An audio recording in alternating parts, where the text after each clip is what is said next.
Bora. Hoje é novo dia. Tá desfocado ainda, cara. Agora é sério. Mais uma vez você já começou a gravar assim, tá vendo? É porque quando eu falo hoje, já essa música vem na cabeça.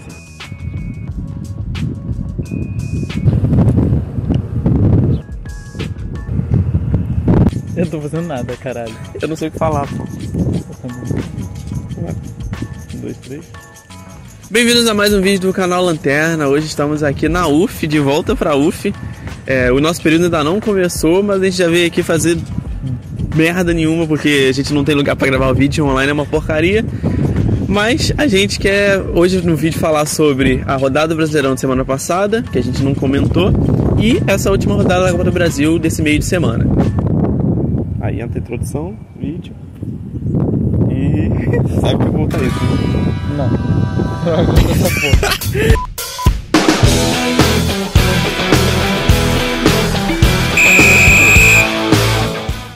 Vamos começar falando do Flamengo, que teve resultados diferentes nas duas competições, apesar de ter ganhado as duas partidas. Ganhou de 1-0 do Atlético Mineiro na Arena MRV e ganhou também do Mirassol. A gente, nós dois olhando pro lado. Flamengo começou.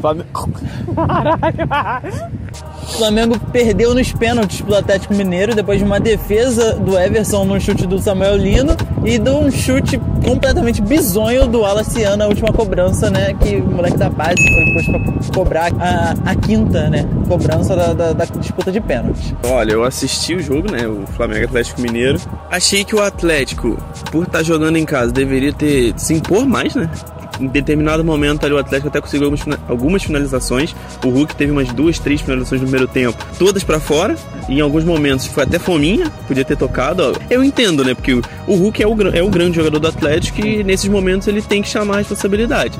Ele só não conseguiu acertar, mas eu não acho que ele chegou a fazer errado não, mas realmente teve momentos que ele podia ter feito diferente. E na questão do Flamengo, né? O Flamengo, eu não sei se eu posso dizer que mereceu a derrota, porque ganhou fora de casa, mas faltou aquele detalhe pra conseguir vencer dentro da partida, né? Não ficar dependendo dos pênaltis.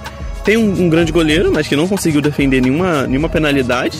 E teve aquela grande questão, né, de ter colocado o Alaciano para bater a última penalidade, né? Sendo que ainda tinha o Léo Pereira para bater, tinha o próprio Léo Ortiz, ainda tinha alguns jogadores com certa experiência e qualidade para poder fazer a cobrança. Mas foi a escolha do Felipe Luiz e acabou que não foi uma escolha muito certa, né? Porque o garoto sentiu a pressão.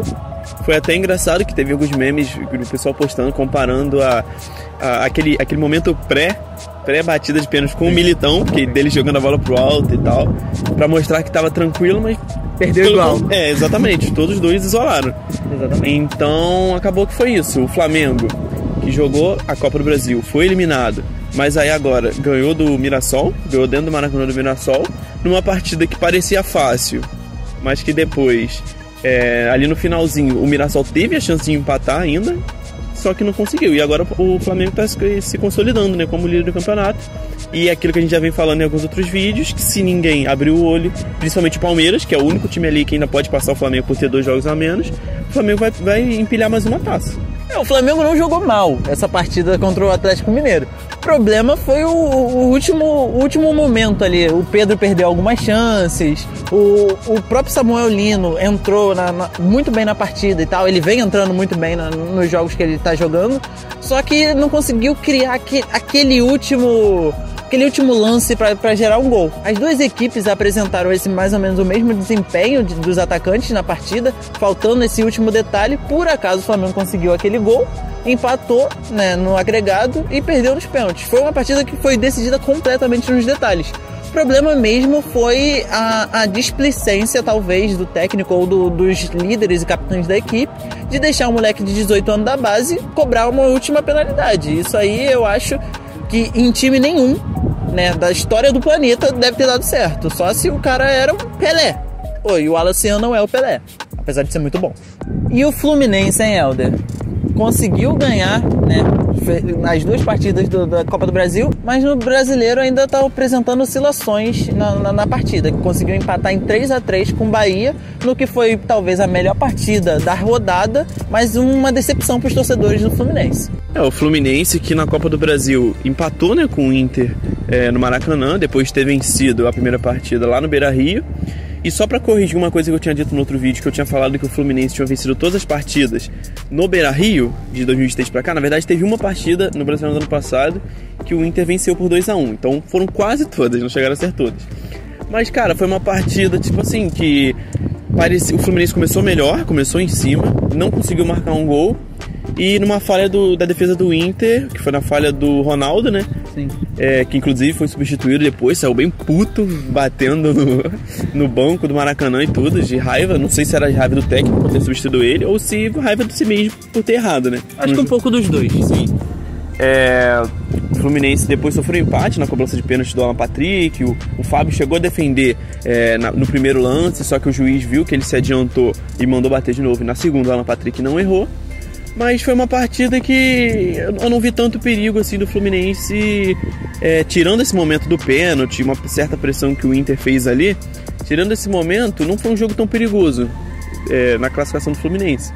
E agora, do Brasileirão, você falou que pode ser um jogo que foi um dos melhores da rodada. Eu afirmo que, pra mim, na minha opinião, foi o melhor da rodada e que pode ser um dos melhores do campeonato até agora, porque esse jogo começou com o Fluminense fazendo 1-0, tomou a virada e conseguiu revirar o jogo. Só que aí foi acabar e tomou um empate no final. Mas, pra quem esperava assistir um jogo chato, se surpreendeu. De repente você olhar, o Fluminense tá mal, o Bahia tá bem, o Bahia tá no G4, vai golear. Não foi assim. Deu pra ver que foi um jogo bem parelho e que era um confronto que quase aconteceu no Sul-Americano. O Fluminense que vai enfrentar o América de Cali, que eliminou o Bahia. Quase que esse confronto aconteceu de novo, né, na Sul-Americana. E o Fluminense tá crescendo, cara. Empatou 2 jogos seguidos, né, um da Copa do Brasil que classificou e agora esse do Brasileirão. Mas já dá pra dizer que é um time. Não é mais aquele amontoado de jogadores que voltou depois do Mundial. Agora já dá pra dizer que é sim um time de futebol. Essa partida do Fluminense mostrou... Essas 2 últimas partidas do Fluminense mostraram que agora o Fluminense voltou a ser um time, né? Depois da saída do Arias, não estava apresentando um bom futebol, porque parecia que estava sentindo muita falta, uma dependência do futebol do Arias. Mas mostrou que pode sim, como eu tinha dito nos outros vídeos, podia sim se reconstruir como time, né? Porque tinha assim boas peças que poderiam jogar juntas e tal, e não necessariamente dependiam do John Arias para serem um time de verdade. Então apresentaram um bom futebol, conseguiram se classificar na Copa do Brasil, apesar do empate no segundo jogo, que foi um detalhe, e conseguiram até que um futebol, né, muito bem apresentado na partida contra o Bahia, apesar de um erro ali no finalzinho, que conseguiu tomar o empate depois de já ter tomado o empate e ter virado, enfim. Então acho que o Fluminense agora voltou a ser um time e estava faltando um pouco disso. Eu acho que na sequência agora dos campeonatos ele vai apresentar um futebol melhor e muito provavelmente vai abandonar um pouco essa sequência de derrotas e empates que passou rondando, né, depois do Mundial de Clubes.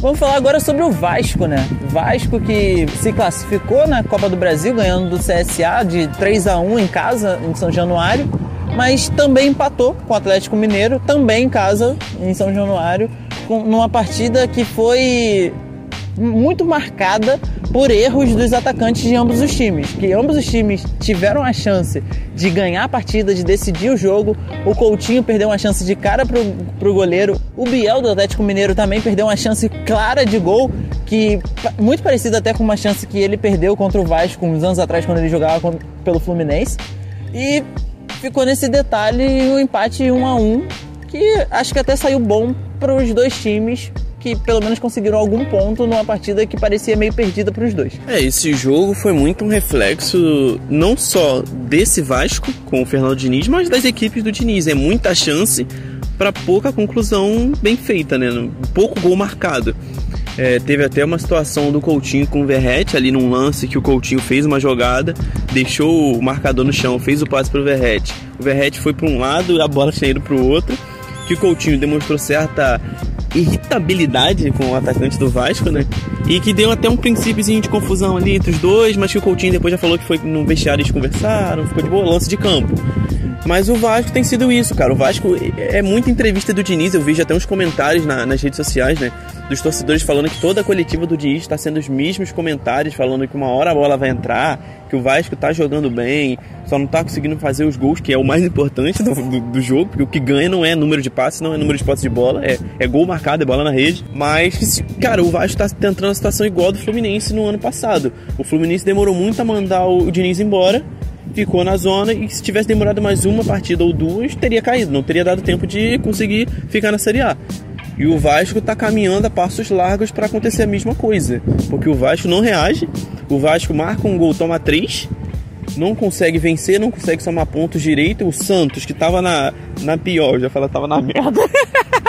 O Santos, que também tava lá embaixo, tava numa situação ruim.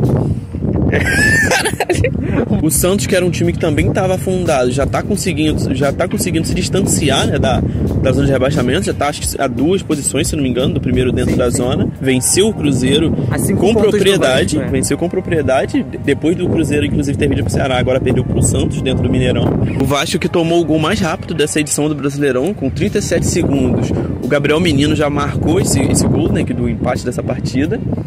E, cara, o Vasco precisa reagir, porque vai ficar tarde. Se demorar mais umas 3, 4 rodadas ali e não somar nem que seja 6 pontos, vai ficar tarde, vai sofrer até o final do campeonato. Eu acho que essa partida é muito retrato do Vasco, não só desse ano, mas dos últimos anos, né? É uma sucessão de contrata alguém para tentar salvar o ano e nunca tem um plano de futuro, né? A diretoria do Vasco já foi trocada nos últimos anos algumas vezes, já teve SAF, já voltou pro controle associativo do próprio clube, entrou Pedrinho e tal, e ninguém dá solução ao Vasco da Gama. É até uma experiência triste acompanhar os torcedores. Eu tenho 2 torcedores dentro da minha casa, meu irmão e minha mãe são torcedores do Vasco, e eles ficam, sabe, não tem esperança no próprio time, e é muito ruim de acompanhar isso. Mas o Vasco parece que tá perdido, não só esse ano, como nos outros, e ninguém consegue encontrar um caminho para esse time. Então agora, para terminar, agora que até o sol já tá indo embora, a gente vai falar um pouco sobre o jogo talvez mais emblemático dessa rodada, que foi a primeira vitória do Sport no campeonato, 1-0 em cima do Grêmio, em Porto Alegre, na Arena do Grêmio. Foi 1-0, assim, que, se eu não me engano, nem o time do Grêmio esperava tomar aquele gol, não conseguiu fazer outro, e finalmente chegou a primeira vitória do Sport no campeonato. Foi um jogo sofrível. O Grêmio terminou o jogo botando pressão para tentar empatar, chegou bem pertinho de conseguir, mas não conseguiu. E muito foi comentado sobre o Mano Menezes, né, após o gol, falando que ele saiu muito cabisbaixo, muito bem abatido, né, bem cabisbaixo após o jogo. Ele que foi caminhando ali bem devagar do túnel para os vestiários. Na coletiva ele chegou a evidenciar, né, uma conversa com a diretoria de que, se ele fosse o problema, ele não queria atrapalhar o Grêmio, que é uma curiosidade, cara, é uma parada bem engraçada, porque ele que salvou o Fluminense de não cair no último Campeonato Brasileiro, agora ele tá numa situação totalmente contrária, ele não tá conseguindo fazer o Grêmio reagir. O Grêmio, que também é até estranho, cara, porque você vê Vasco, de certa forma, ultimamente, ali, recentemente, na sua história, tá convivendo muito com isso, mas não deixa de ser um time grande. Mas aí Vasco, Santos e agora o Grêmio, todos os times grandes lutando para não cair. A gente vendo o Mirassol aí jogando pra caramba, nada contra o Mirassol, mas que é um time que tá jogando a Série A a primeira vez e tá voando. Ganhou de vários times que estão ali disputando o título e da parte da tabela de cima. Ganhou do Cruzeiro, empatou com o Palmeiras e tal, e vem apresentando um futebol muito melhor do que o Grêmio, né? Inclusive esse jogo com o Flamengo, que o Mirassol chegou perto de empatar. O Grêmio, com esse futebol, não teria jogado metade do que o Mirassol jogou no Maracanã. Então, cara, é muito estranho o que tem acontecido no futebol. A gente sabe que hoje em dia não tem mais bobo, todos os times sabem jogar, todos os times treinam taticamente, mas não deixa de ser estranho, porque, cara, o Grêmio até pouco tempo tava vencendo a Libertadores. Vai dar pra fazer 10 anos, beleza. Mas 10 anos não é tanto tempo assim pra tu parar pra pensar. Isso evidencia muito essa questão das gestões, né, das diretorias dos times. Que o Vasco tá cada vez mais se afundando. Muitos criticam agora o Pedrinho, que não sei o que. Beleza, pode não ser uma gestão boa, mas a culpa não é só dele. Vem de muito atrás. O Grêmio, o Cruzeiro, o Atlético Mineiro, que virou SAF, mas devendo Deus e o mundo. É Internacional, que não paga jogador. É uma coisa que você começa errado, pode não dar errado agora, mas lá na frente dá problema, e é o que tá acontecendo com o Grêmio. Não. Então o Grêmio precisa botar a cabeça no lugar, ver se vai ficar com o Mano Menezes ou não, Eu acho que a decisão certa agora seria sim trocar, não só pela questão de o time não estar bem, mas porque, ao que tudo indica, o próprio técnico já entregou os pontos. Ele mesmo já falou na coletiva que ele não está conseguindo fazer o Grêmio reagir. Então, se o próprio técnico reconheceu isso, eu acho que a melhor decisão para o Grêmio hoje já é buscar um novo treinador. E é a mesma questão, cai na mesma questão do Vasco. Se não mudar agora, não vai ter tempo para reagir depois. Vai ficar tarde demais. Então, quem sabe não faz uma troca, manda o Diniz pro Grêmio e joga o Mano pro Vasco. Não sei, é uma sugestão, porque os times precisam fazer alguma coisa. E se o Grêmio não fizer isso, vai cair. Fala e encerra. Tá. Ô, moleque, do nada. Fala e encerra. Cara, como eu disse, pela situação do Vasco, eu vou dizer de novo pro Grêmio. É triste ver a situação desses times nessa briga por algum resultado que seja, com clubes muito menores, com clubes de menores expressões. Se você vê o elenco do Grêmio hoje, você vê o time titular aí da última partida, é um time muito ruim. É um time com peças, assim, que às vezes as pessoas não conhecem, e não é nem não conhecer porque foi um achado desconhecido de scout, não. Os caras literalmente estavam jogando tipo Série B e foram pro Grêmio como se fossem a salvação do Grêmio. A galera veio de segunda divisão, de clubes aleatórios de Europa ou outros continentes, para tentar salvar o Grêmio de uma situação que, cara, é impossível, se continuar desse jeito, escapar. Então o Grêmio tem que tomar cuidado, porque assim, eu vejo agora talvez 3 vagas só de rebaixamento. O Vasco tá brigando contra isso, mas parece que o Grêmio tá fazendo força para arranjar essa vaga pro rebaixamento, pra Série B. E isso é muito triste de perceber. Então é isso, esse foi mais um episódio aqui no canal Lanterna. Muito obrigado a você que assistiu até agora. Curte esse vídeo, comenta e compartilha pra gente alcançar mais gente e conseguir crescer um pouco mais com o canal. E muito obrigado por ter assistido.